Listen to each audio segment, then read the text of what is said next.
ఇక తూర్పుగోదావరి జిల్లాలో పోలింగ్ నిర్వహణకు ఏర్పాట్లు పూర్తయ్యాయి. దీంతో జిల్లా కేంద్రం రాజమండ్రిలో ఈవీఎంల పంపిణీ చురుగ్గా సాగుతోంది. ఎన్నికల విధుల్లో నిర్వహించే అధికారులు డిస్ట్రిబ్యూషన్ సెంటర్కు వచ్చే ఎన్నికల సామాగ్రిని పోలీసుల భద్రతతో తీసుకెళ్తున్నారు. జిల్లాలోని 7 నియోజకవర్గాల పరిధిలో 16,23,149 మంది ఓటర్లు ఉండగా పోలింగ్ కోసం 1,577 పోలింగ్ బూత్లు ఏర్పాటు చేశారు.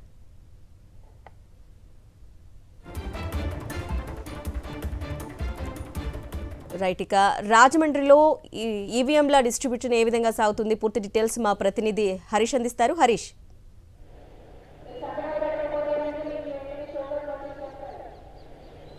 అరుణ, తూర్పుగోదావరి జిల్లాలో పోలింగ్ నిర్వహణకు సంబంధించి ఏర్పాట్లు పూర్తవుతున్నాయి. ప్రధానంగా ఈవీఎంలు ఇతర సామాగ్రి డిస్ట్రిబ్యూషన్కి సంబంధించి ఏ నియోజకవర్గానికి ఆ నియోజకవర్గం రాజమండ్రి పార్లమెంట్ పరిధిలో 7 అసెంబ్లీ నియోజకవర్గాలు ఉన్నాయి. దీంతో 7 కేంద్రాలు ఏర్పాటు చేసి ఉద్యోగులందరికీ కూడా పోలింగ్ నిర్వహణ ఎవరైతే నిర్వహిస్తారో వాళ్ళందరికీ కూడా ఇక్కడ ఇప్పటికే శిక్షణ ఇవ్వడం పూర్తి చేయడం జరిగింది. దీంతో పాటు ఈవీఎంలు ఇతర సామాగ్రి అందజేస్తున్నారు. దీనికి సంబంధించి రూట్ల కింద సెక్టార్లు దాదాపు 20 సెక్టార్ల కింద విభజించారు. ఒక్కో సెక్టార్లో ఎన్ని పోలింగ్ స్టేషన్లు ఉంటాయనేది రూట్ మ్యాప్ కూడా ఏర్పాటు చేసుకుని దానికి తగ్గట్టుగానే సిబ్బందిని పోలింగ్ సామాగ్రిని తరలించడానికి ఇప్పుడు మనం చూస్తున్నాము.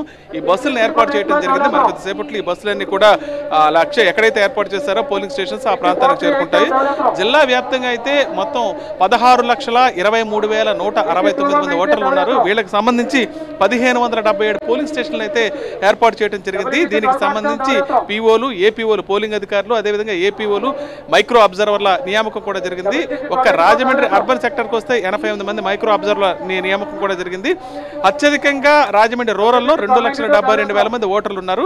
రాజమండ్రి సిటీలో నియోజకవర్గం పరిధిలో అయితే 2,67,000 మంది ఓటర్లు ఉన్నారు. వీళ్ళకి సంబంధించి 237 పోలింగ్ బూత్లు కూడా ఏర్పాటు చేయడం జరిగింది. వీటన్నిటితో పాటు జిల్లాలో ఉన్న 1,577 పోలింగ్ కేంద్రాల్లో కూడా వెబ్ కాస్టింగ్ జరుగుతుంది. ఏం జరుగుతుందో పోలింగ్ కేంద్రాల్లో అన్న విషయాన్ని పూర్తిగా క్లియర్గా ఉన్నతాధికారులు చూసే అవకాశం ఉంది. వెబ్ కాస్టింగ్ మొత్తం కెమెరా పర్యవేక్షణలోనే అంతా జరుగుతుంది. దీంతో పాటు జిల్లాలో ఇప్పటిదాకా ఈ 7 అసెంబ్లీ నియోజకవర్గాలకు సంబంధించి 89 మంది అభ్యర్థులు బరిలో ఉన్నారు. అదేవిధంగా పార్లమెంట్కి సంబంధించి 12 మంది అభ్యర్థులు బరిలో ఉన్నారు. ఇప్పటికే పూర్తి స్థాయిలో ఏర్పాట్లు అంటే అబ్జర్వర్ కానీ పోలింగ్ సిబ్బంది దాదాపు 14,834 మంది ఉద్యోగులను ఎన్నికల ప్రక్రియ సజావుగా నిర్వహించడానికి నియమించడం జరిగింది. ఇందులో 300 మంది రిజర్వ్లో ఉంటారు. మిగిలిన వాళ్ళందరూ కూడా ఈ పోలింగ్ బాధ్యత నిర్వహణలోనే ఉంటారు. 30 మోడల్ పోలింగ్ కేంద్రాలు కూడా ఏర్పాటు చేయడం జరిగింది. ఈసారి అయితే 2 పోలింగ్ కేంద్రాలు ప్రత్యేకంగా మహిళలకు ఏర్పాటు చేయడం జరిగింది, 2 యువతకు ఏర్పాటు చేయడం జరిగింది. అదేవిధంగా దివ్యాంగులకు కూడా 2 కేంద్రాలు ఏర్పాటు చేయడం జరిగింది. ఇప్పటికే జిల్లాలో 16,169 పోస్టల్ బ్యాలెట్లు కూడా వినియోగించుకోవడం జరిగింది.